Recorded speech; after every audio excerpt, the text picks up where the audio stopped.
Got it, let's do this properly, exactly as you asked. Hello, welcome back to the channel. You are watching Voice of Mzansi. If it's your first time here, make sure you hit that subscribe button so you never miss out on what's really happening in Mzansi. Now today we are focusing on a recent message from EFF leader Julius Malema, who has sent out a very strong warning against attacks on foreign nationals in South Africa. Make sure you listen till the end so you can see the sources of the news and try to verify everything for yourself.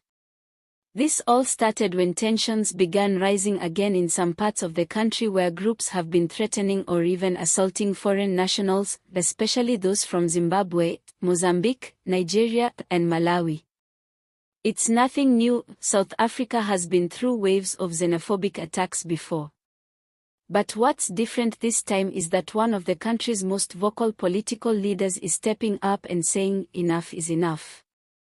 Julius Malema made it clear that the EFF stands firmly against xenophobia. He said there is no room for hate, especially not in a country that claims to follow the values of Ubuntu.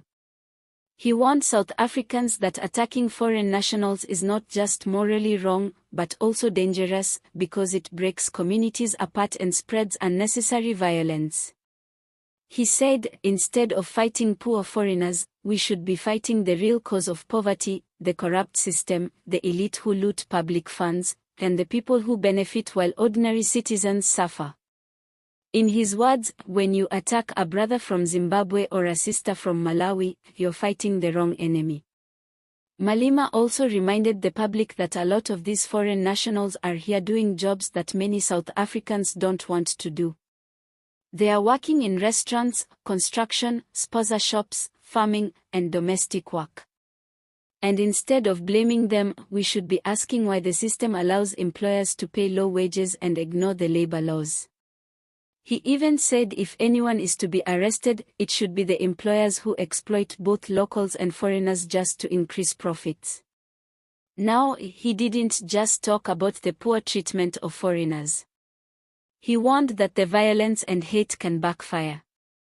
Once people get used to attacking one group, it becomes easy to target another, and then another. Before you know it, communities turn on each other and the whole country suffers. Malema urged the youth to resist being used by politicians or so-called civic movements that promote hate under the name of patriotism. He said real patriotism is about defending human dignity, not spreading fear and violence. According to him, leaders who stay silent when foreigners are attacked are not protecting the country, they're destroying it from within. This message comes at a time when certain groups like Operation Dujala have been gaining support by pushing anti-immigrant campaigns. But Malema has taken a firm stance against these campaigns, calling them dangerous and irresponsible. He says South Africa should be building bridges with other African countries, not burning them. He also reminded people of the African history many have forgotten. During apartheid, when South Africans were being arrested, tortured and killed, it was countries like Mozambique, Zimbabwe, Zambia, Nigeria and Tanzania that sheltered our freedom fighters, fed them, and trained them. Now that South Africa is free, how can we turn our backs on them? That's what Malema asked. He said no African is a foreigner on African soil, and that South Africa must live up to its responsibility as a leader on the continent. He said it's time we wake up and stop being fooled by those who benefit from division. Because while we are busy fighting each other, the rich are flying in and out of the country with stolen millions, and we are left with nothing but ashes. He ended his message by calling for unity, peace, and shared growth. He said the only way forward is through understanding and solidarity. If we want a better country, we must build it together, locals and foreigners alike. It's a powerful message, and it's stirring up big reactions online. Some people agree with him completely, saying he's one of the only leaders willing to speak the truth. Others feel he's defending foreigners too much and not doing enough to stand up for unemployed South Africans. But like it or not, he's got people talking.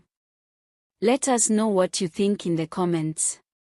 Is Malema right to defend foreigners this strongly? Or should the government be doing more to balance foreign presence with the needs of locals? Keep it respectful though, we are here to build understanding, not division.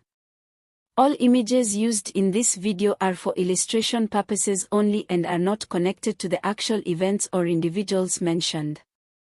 Sources of this news include the Daily Maverick, Times Live, EWN, and the official EFF social media statements. Thanks for tuning in, and don't forget to subscribe, like and share.